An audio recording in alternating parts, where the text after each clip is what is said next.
Saat ini tampaknya pemerintah Indonesia sedang menjadikan radikalisme sebagai topik utama dan tantangan terbesar laksana hantu yang menyeramkan bagi bangsa dan negara Indonesia saat ini maupun di masa mendatang yang harus diperangi dan dimusnahkan. Yang pemerintah maksud dengan radikalisme kurang lebih adalah pertama, pemikiran dan gerakan anti terhadap ideologi Pancasila dan Konstitusi UUD 1945. Dan aksi-aksi kekerasan baik kolektif maupun individual, baik yang mengarah pada terorisme maupun ekstrim yang lain. Tentu saja mengaitkan radikalisme dengan dua kategori di atas adalah sebuah penyempitan makna dari asal-usul kata dan sejarah munculnya pemikiran dan gerakan radikalisme itu sendiri. Kalau dilihat dari aspek kesejarahan, kata radikalisme berasal dari akar kata Latin radikalis dan juga radix yang berarti akar atau memiliki akar.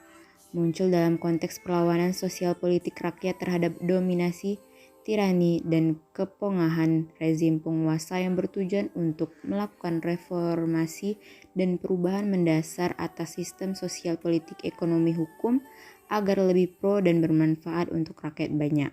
Kata akar di sini maksudnya bahwa sebuah perubahan politik must come from the root atau the very basic source of society.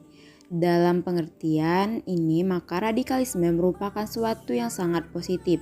Berbagai gerakan sosial politik kontra rezim politik pemerintah seperti fenomena Arab Spring atau yang belakangan ini melanda di sejumlah negara di Timur Tengah seperti Lebanon dan Irak adalah contoh dari radikalisme itu. Oleh karena itu, pemerintah Indonesia saat ini, radikalisme juga dikaitkan dengan tindakan kekerasan yang dilakukan oleh kelompok Islam radikal memang tidak bisa dipungkiri. Sejak tumbangnya rezim Orde Baru, kelompok Islamis radikal aktif melakukan berbagai aksi dan gerakan yang menolak ideologi negara Pancasila karena dianggap sebagai ideologi kafir atau sekuler, yang tidak islami atau syar'i. Mereka juga terlibat dengan tindakan kekerasan, intoleransi, dan terorisme. Tentu saja, kelompok seperti ini sangat berbahaya bagi masa depan bangsa dan negara, dan karena itu perlu tindakan tegas dan pendekatan strategis terhadap mereka agar tidak semakin menggelembung yang berpotensi menjadi bom waktu di kemudian hari.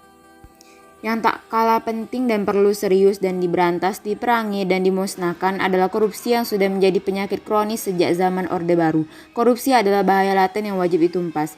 Hingga kini korupsi menjadi menggurita di Indonesia dilakukan dengan berbagai kalangan.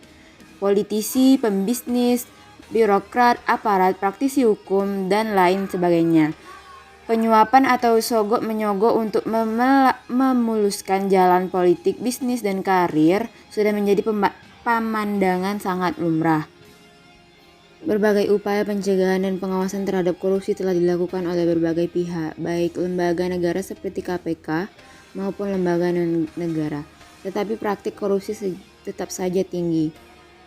Tentu saja skor ini bukan yang terburuk di Indonesia, tetapi tetap sangat-sangat buruk dan perlu dibenahi dengan serius. Semoga pemerintah Indonesia di bawah Joko Widodo dan Ma'ruf Amin ini bukan hanya terkonsentrasi memerangi pemikiran dan gerakan radikalisme Islam, tetapi juga pemikiran dan gerakan radikalisme non-Islam atau non-agama, seperti praktik korupsi yang menggurita di berbagai lembaga pemerintah dan non-pemerintah.